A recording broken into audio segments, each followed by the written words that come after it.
கடலடி பணிமனமே கனிந்தருளும் குணநிதி என்றும் கைவிடான் என்றெண்ணியனுதினமும் கணபதி கடலடி பணிமனமே கனிந்தருளும் குணநிதி என்றும் கைவிடான் என்றெண்ணியனுதினமும் கணபதி கடலடி பணிமனமே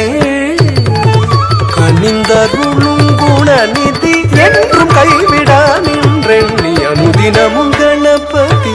கடலடி பணிமனமே